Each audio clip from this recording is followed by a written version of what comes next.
Diyan, mag-unbox po tayo ng ating parcel. Luway-luwaya, tabaka ma.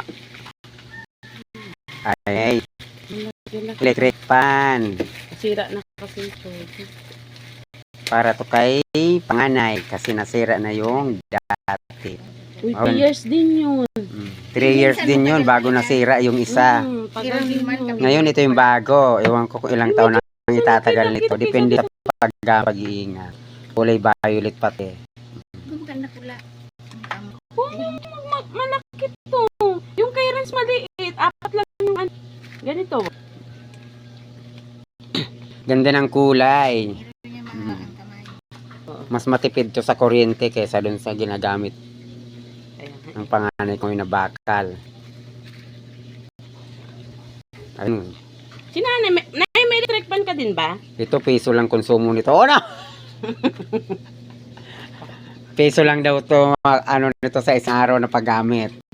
20 piso. Tubod ka ma. Mura, 130 lang to. Sobrang init ko niyan kay puha ng electric fan. Pero electric fan igdi sa 2, 3, 4, 5. 5 na. Yan, ang ganda.